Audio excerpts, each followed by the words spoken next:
existing other 20 items on the miscellaneous exemption items. In this case, however, the money lost in revenue benefits a large group of Virginians, our women. We are fortunate today to have advocates who are here to spend their time and money providing menstrual supplies to other basics to women who struggle financially. Most of us here are fortunate to be able to go to the store and pick up the supplies for our daughters or spouses without having to worry about money. Many women are not so fortunate. And that over 40 years or so, women who are menstruating, the average woman will spend about $4,800 on these supplies.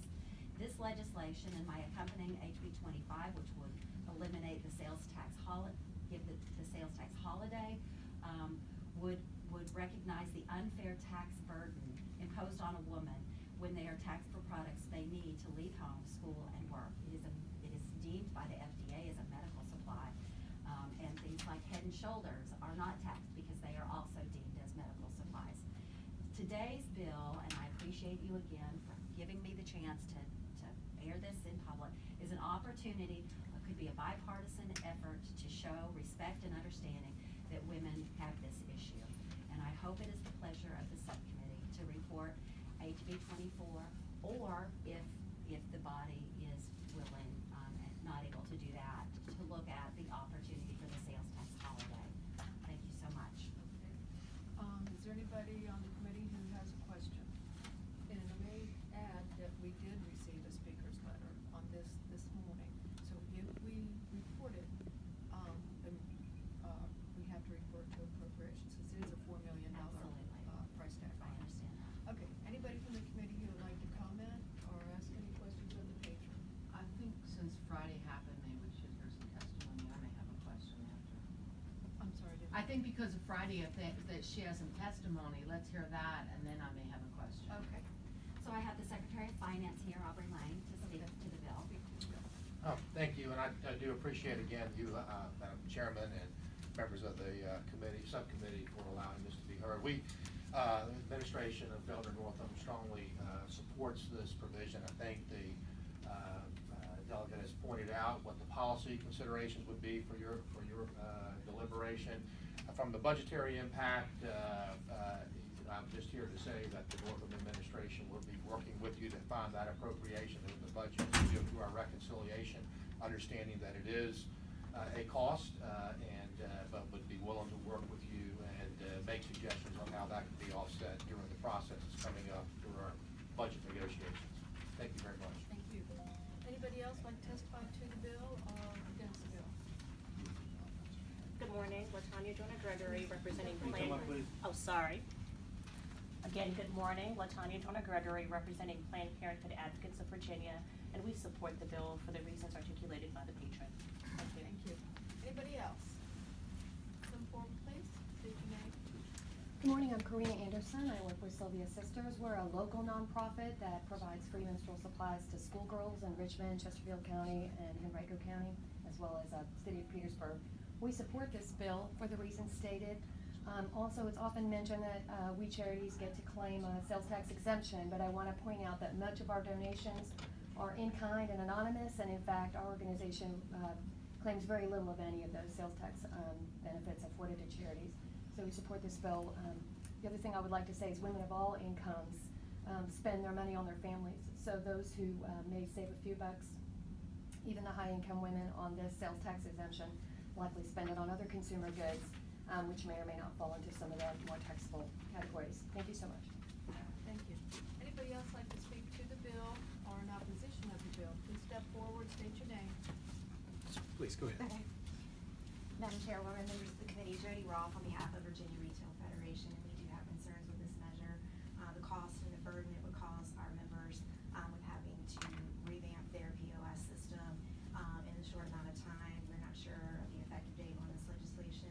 If it were to move forward, if it were to go into effect July 1st, this could be a heavy burden on some of our members to get ready and prepare for that, and not to mention the cost obviously on their systems to be able to accommodate this change. May I inquire, Madam Chair? Yes. All right, given the fact that we're talking about reporting and referring it to appropriations, much of your concern as it relates to how your constituent base would be impacted would not be appropriate, or am I confused? We're not talking about a turnaround, a quick turnaround. Well, that's just it. I'm not sure what the effective time, the timeline that this is supposed to take effect. Our members don't know. And, is it gonna be July 1st? And if this were to move forward, that's a lot for them to undertake and get ready for a change in the cost alone. Follow-up question, Madam Chair.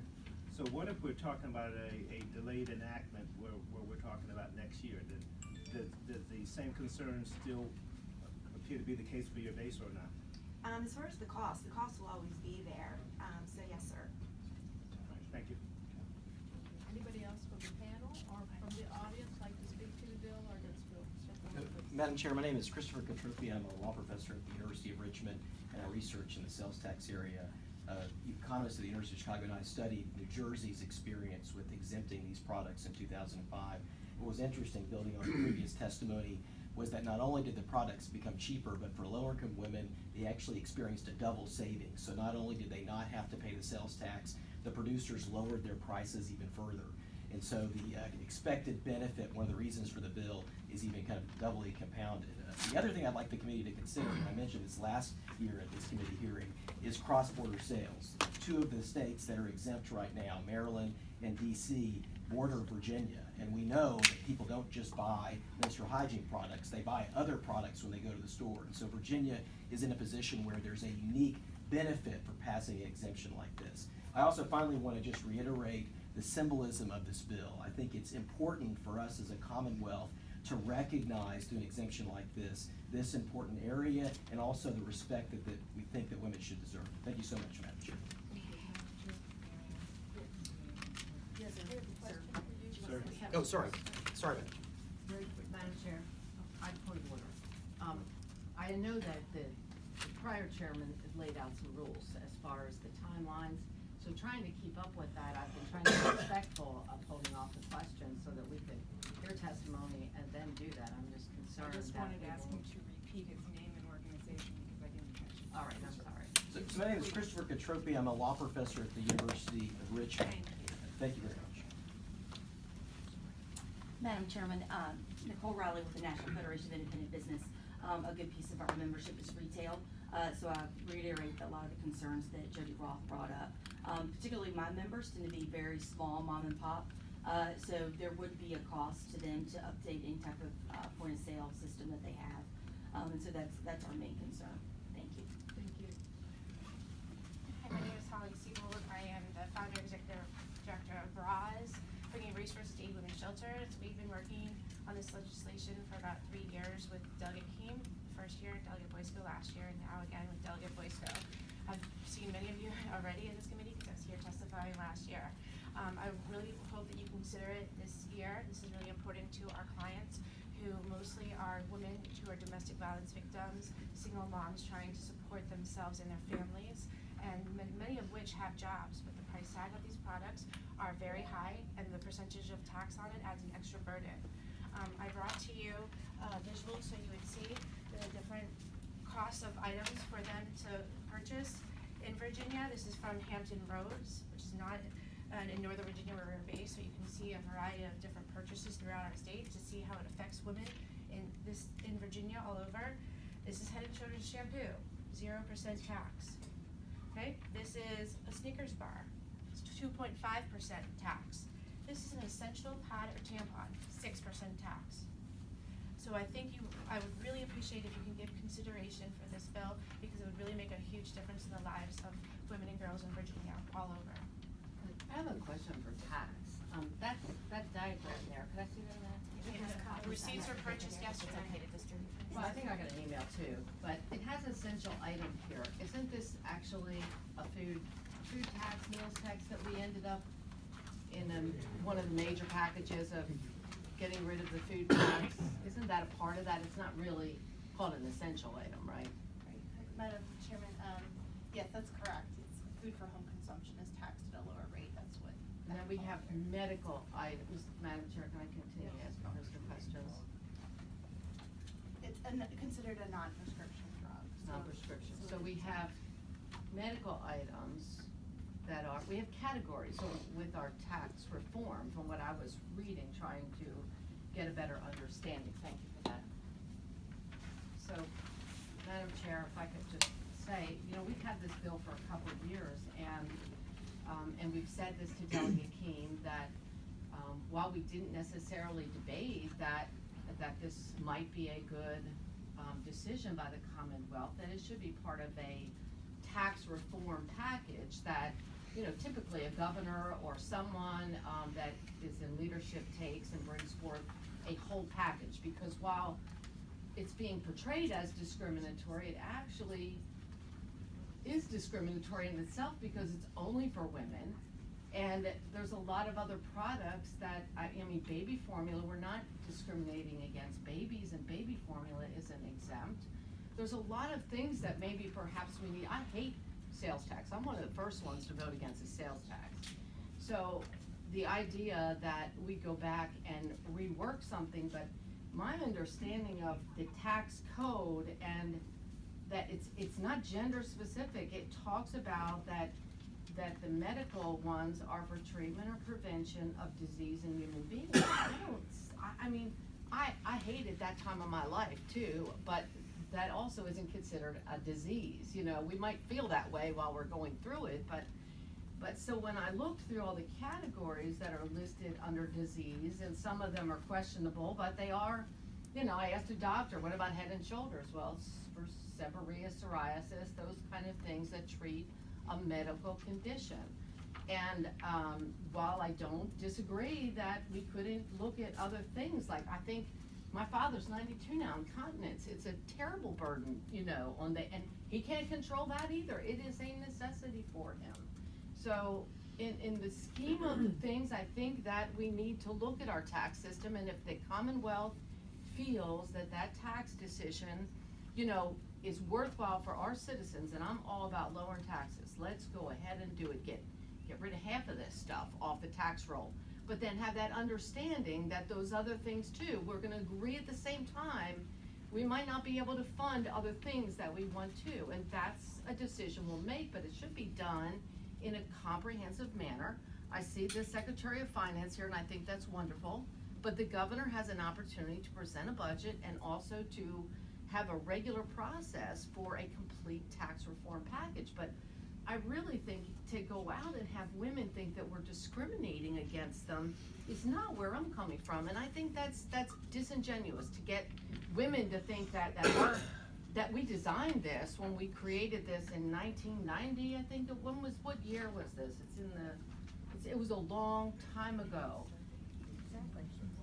That was not the intent of any kind of legislation, and nothing has been changed to change those categories at this point. So my only problem with that is that I think the message is wrong, that we are not discriminating against women, and that we need to go back and perhaps decide if some of these essential items should be another category. This is essential, so we're not gonna tax it. And then we can include the things that other people think are discriminating against them as well. And that's my biggest concern. Okay. Thank you. Next up was Bobby Orr.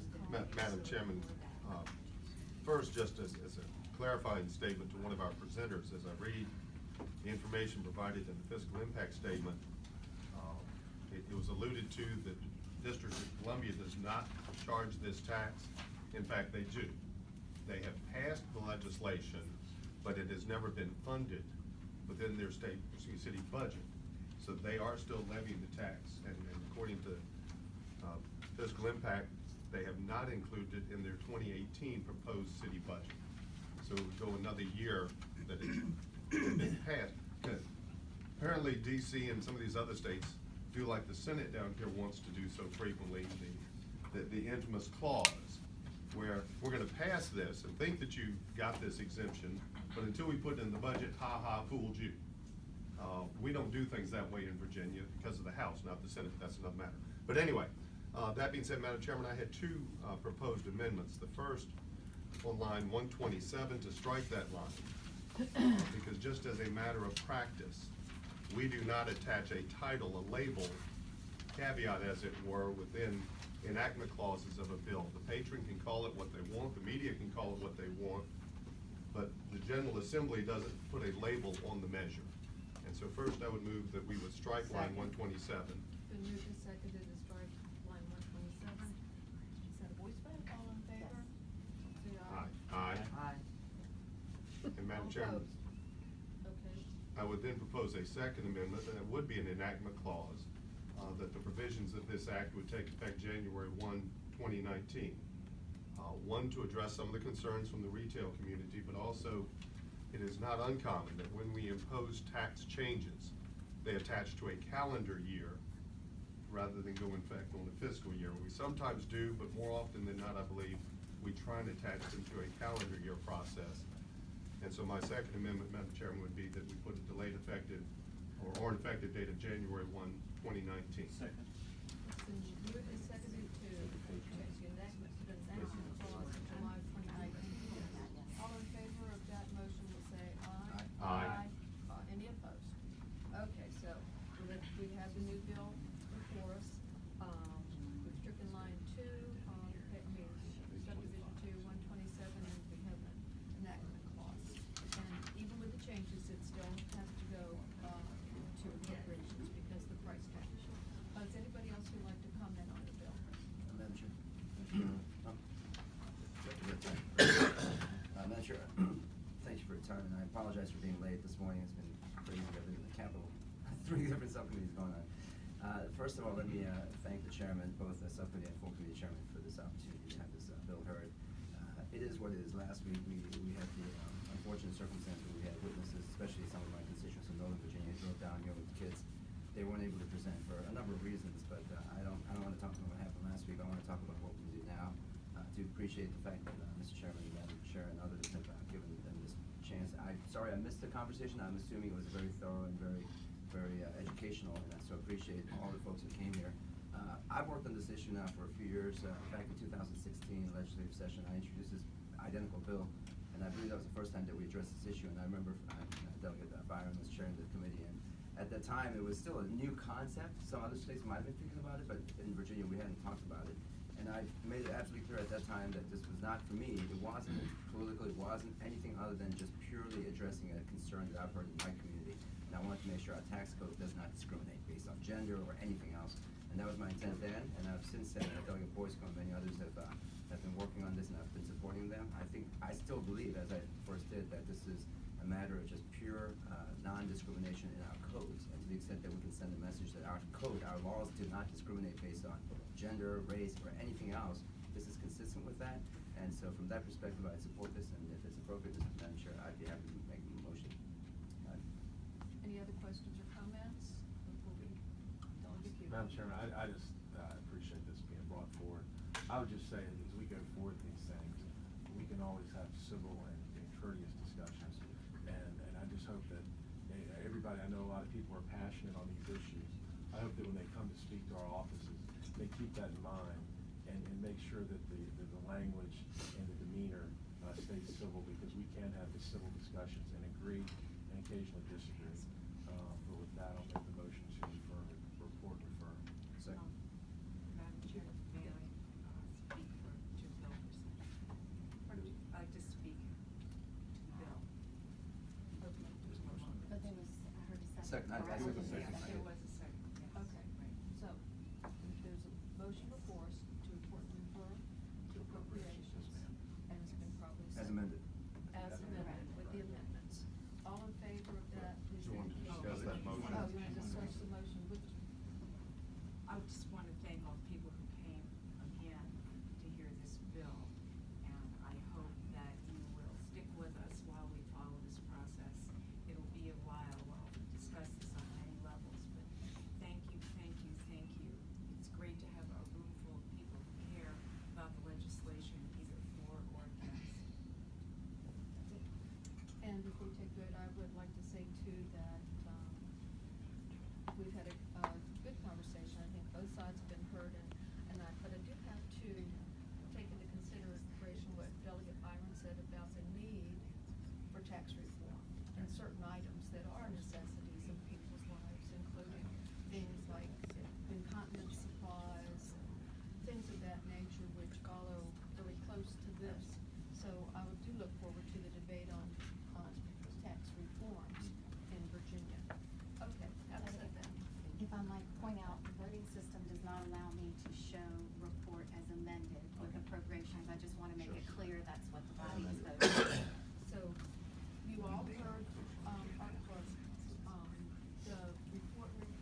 recommendation is. Okay, having said that, it's time to make your vote on the electronic voting machine. We can have the full committee may not vote.